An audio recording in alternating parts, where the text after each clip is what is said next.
But one of the things that stood out to me was they refer to this thing called the regulatory gap in these documents, and that really points to the fact that the securities laws as they stand are incomplete. It's right there in the emails.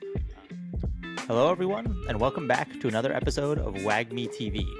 We've got a really exciting one today for you guys. We got some big news pertaining to the XRP lawsuit, the biggest lawsuit of the year. And today, the Hinman docs were released to the public.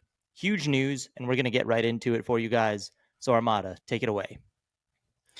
Yeah, it's funny. I feel like the only news that's been coming out lately is news about the SEC and crypto, but definitely an interesting one today. So, June 14th of 2018, then SEC Director of Corporate Finance, William or Bill Hinman, gave really a high profile speech where he declared a token is no longer a security when it becomes quote unquote sufficiently decentralized, right? We've heard this plenty of times.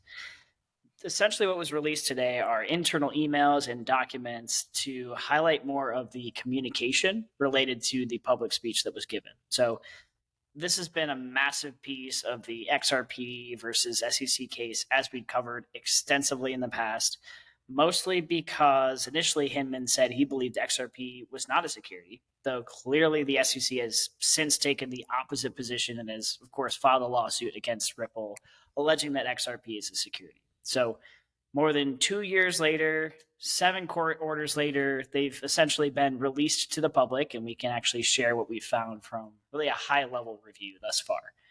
So, super long story short, what came out today is the internal communications between staff, most specifically their head of trading and markets and general counsel back in the day, and that the SEC knew that Hinman in his speech wasn't following the law and was making things up, mostly in reference to the Howey analysis that they continue to refer to in the documents. And of course, thirdly, that it would result in greater confusion for the market. So, given all these, they not only allowed the speech to move forward, but continued to point to the speech as an outline for the approach that the SEC takes to evaluate whether a digital asset is a security. So that's the big news that had come out specifically today.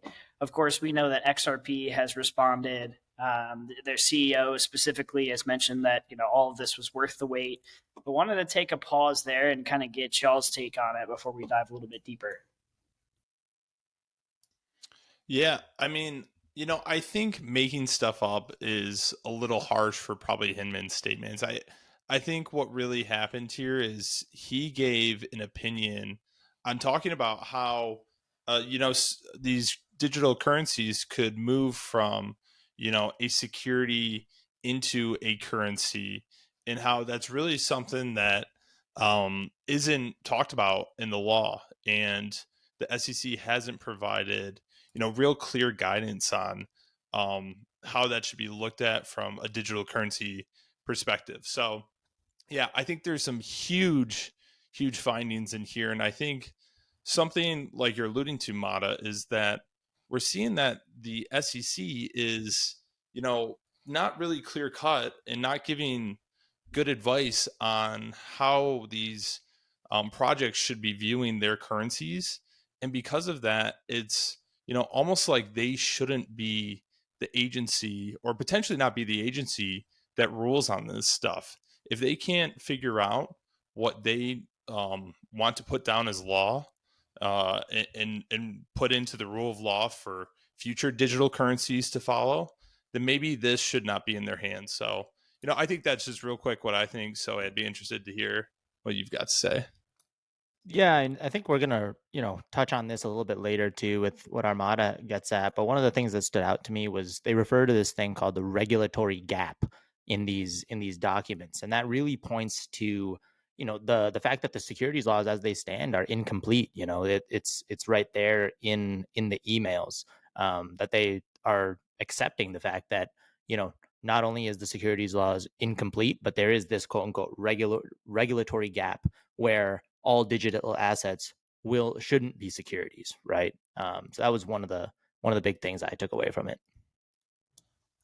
No, I think those are all great points. And I think, my thoughts are that there's going to be more and more material that comes out from this, right?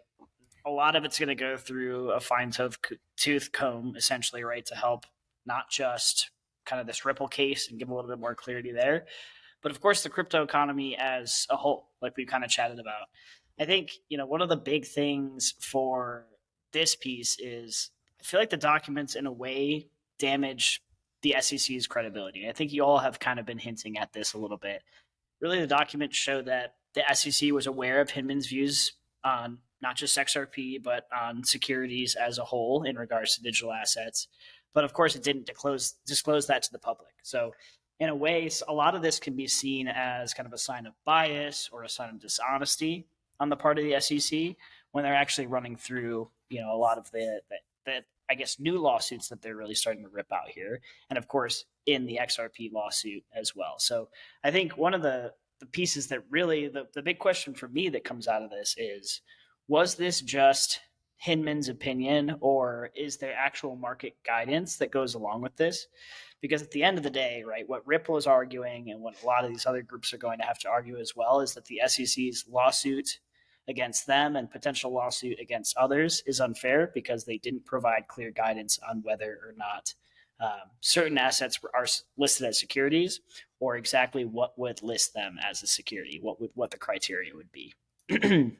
So, I think those are the really big pieces that came out of this. I think what's interesting is like you know they went ahead with the speech anyways, right? Hinman obviously made the speech despite kind of guidance and things from general counsel and others within the SEC. They obviously went forward with the speech. I guess another question for me is the SEC, obviously, despite knowing all this, despite giving all this feedback, they continued to tout the speech like repeatedly. So I know I have, let's see if I can find it here, a quick document to share from the SEC webpage that actually goes into this. And so hopefully y'all can see this, but this is from the former chairman, Jay Clayton, on August 29th of 2018. And if you scroll down to initial coin offerings right here, he actually releases that Bill Hinman recently outlined the approach that the staff takes to evaluate whether a digital asset is a security, and I encourage you to take a look at Bill's speech. So even though they had all these issues with it, they continue to tout the speech, right? The SEC chairman, the former SEC chairman prior to Gary Gensler, obviously, pointed market participants to that speech specifically around how the SEC evaluates a digital asset as a security. So the question is, why the flip flop from the SEC? What do they actually believe? And can we get some real clear guidance on what makes something a security versus not, right?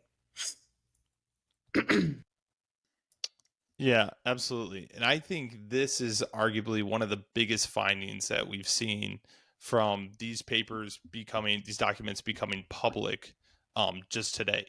This is something where, you know, the Hinman speech was public. You could easily go back and watch it, but being able to see previous SEC leaders refer to this as their thought leadership in this space is hugely telling, in something where, yeah, you're completely correct, Mata. This isn't a agency that has clear cut rules on how they view digital currencies, ICOs, and just currencies moving from you know a single team creating them into a decentralized, healthy network. So yeah, I think this is arguably one of the biggest things that have coming out of these documents.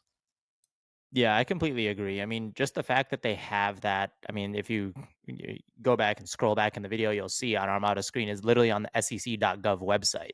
So this isn't like, you don't have to go far to see these docs, or they haven't been deleted. They haven't been put somewhere. Like nobody's going down a rabbit hole to go find these documents. It's literally on the SEC.gov website, and it's a high ranking official in the SEC pointing to Bill Hinman's previous speech. So, and actively encouraging people to go check it out. Right.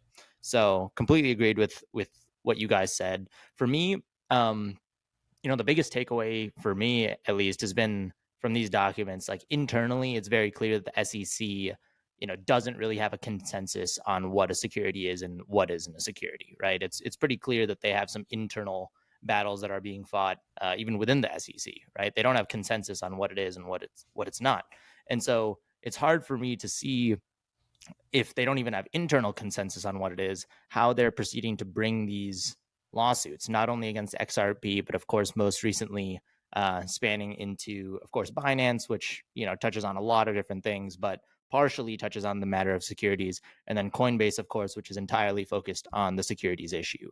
So it's hard for me to see how they're bringing these lawsuits when internally they don't seem to have a grip on what's going on. Yeah, it's like, is this the SEC that's saying no, XRP is actually security, or is it Gary Gensler saying that? And so I think that's the biggest thing is we need consistency in the space. And I think that's something we're only asking for. That's something we've been asking for a while. All right. Well, that'll do it. Um, if you found any of this useful, make sure to like, comment, and subscribe down below. And we hope to, see you next week on the next episode. We'll obviously be keeping tabs on this entire developing situation, and we'll see you next week here on WagMe TV.